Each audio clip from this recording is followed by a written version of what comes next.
दोस्तों, नवरात्रि में हम सभी लोग दुर्गा चालीसा का पाठ करते हैं, लेकिन इसका पाठ करने से पहले हमें इसके भाव को समझना अति आवश्यक है और इसके भाव को समझकर ही हम माँ के प्रति अपनी श्रद्धा को पूर्ण रूप से व्यक्त कर पाएंगे। तो आइए समझते हैं इसके भाव को। हे माँ, आपको नमस्कार है। आप सभी को सुख देकर उनके दुखों का हरण कर लेती हैं। हे माँ, आपकी ज्योति निराकार है अर्थात असीम है और यह तीनों जगत में चारों ओर फैली हुई है। चंद्र के समान चमकने वाला आपका मुख बहुत ही विशाल है। आपके नेत्र लाल और आपकी भौहें विकराल हैं। माँ को यह रूप बहुत अधिक सुहाता है और जो माँ के इस रूप का दर्शन कर लेता है उसे परम सुख की प्राप्ति होती है। इस संसार में जितनी भी शक्तियाँ हैं वह सब आपके भीतर विराजमान हैं। आप इस संसार को पालन करने हेतु अन्न और धन दोनों प्रदान करती हैं। अन्नपूर्णा के रूप में आप ये सारे जगत का पालन करती हैं। आप अत्यंत सुंदर हैं। जब प्रलय काल आता है तो आप ही सबका विनाश करती हैं। आप गौरी रूप हैं और शिव जी को अत्यंत प्रिय हैं। योगी और शिव आपका ही गुणगान करते हैं। ब्रह्मा और विष्णु आपका ही हमेशा ध्यान करते हैं। आपने ही सरस्वती का रूप धारण किया था। आप ही ऋषि और मुनियों के उद्धार के लिए उन्हें सद्बुद्धि प्रदान करती हैं और आप ही खम्बे को चीरते हुए नरसिंह के रूप में प्रकट हुई थी। हिरण्यकश्यप को आपने ही स्वर्ग भेजकर भक्त प्रहलाद के प्राणों की रक्षा की। आपने ही लक्ष्मी का रूप धारण किया हुआ है और भगवान नारायण के श्री अंगों में समाई हुई हैं। दुग्ध के समुद्र में भी आप ही विराजमान हैं। आप सागर हैं दया का। मेरे भी मन की आस को पूर्ण करें। हिंगलाज की भवानी माँ आप ही हैं। आपकी महिमा अनंत है जिसकी व्याख्या शब्दों में नहीं की जा सकती। धूमावती और मातंगी माता आप ही हैं। आप बगलामुखी और भुवनेश्वरी माँ है जो सभी को सुख देती हैं। श्री भैरव और सारे जग की तारण हारिणी आप ही हैं।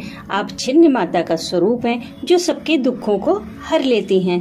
आप माँ भवानी हैं और सिंह पर सवार होती हैं। आपकी अगुवाई करने के लिए हनुमान आपके आगे चलते हैं। आपके कर कमलों में तलवार तथा खप्पर विराजमान रहता है जिसे देखकर काल भी डर के भाग जाता है। आपके हाथों में अस्त्र और त्रिशूल शोभा पाते हैं जिसे देखकर शत्रु का हृदय डर के मारे कांपने लगता है। नगर कोट में आप ही विराजमान हैं। तीनों लोक में आपका ही नाम है। आपने शुंभ निशुंभ जैसे राक्षसों का और असंख्य रक्त बीजों का वध किया है। महिषासुर ने अपने अभिमान के बल से विभिन्न पाप करके पूरी धरती को भर रखा था। आपने काली का रूप धारण करके उसका सेना सहित वध कर दिया। जब भी किसी संत पर विपत्ति आती है तब आपने ही उनकी सहायता की है। अमरपुरी और सब लोग आपके कारण ही शोक से बहुत दूर हैं।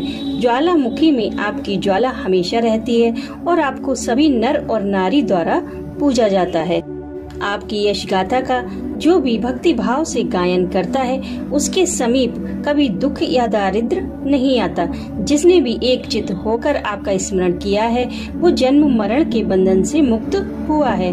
जोगी सुर नर और मुनि यही पुकार करते हैं कि बिना आपकी शक्तियों के योग संभव नहीं है।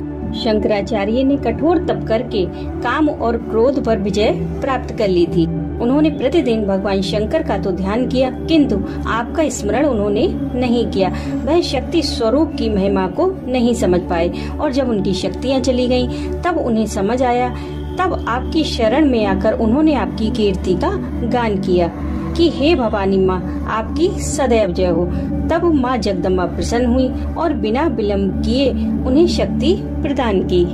हे माँ, मैं कष्टों से घिरा हुआ हूँ। आपके सिवा मेरे दुख का विनाश कौन कर सकता है। तृष्णा और आशा मुझे हमेशा सताते रहते हैं। मोह और गर्व ने मेरा नाश कर दिया है। हे माँ, आप मेरे शत्रुओं का नाश करो। मैं एक चित्त होकर आपका सुमिरन करता हूँ। हे दयालु माता, अपनी कृपा करो और रिद्धि सिद्धि देकर मुझे निहाल करो। मैं जब तक जीवित रहूं, आपकी दया मुझ पर हमेशा बनी रहे और मैं आपकी यश गाथा का हमेशा गान करता रहूं। जो दुर्गा चालीसा का हमेशा गायन करते हैं वो सभी सुखों को प्राप्त करके परम पद को पाते हैं। सब जान लेने पर यह देवी दास आपकी शरण में आया है। हे जगदम्बा, हे भवानी, कृपा करो, कृपा करो, कृपा करो।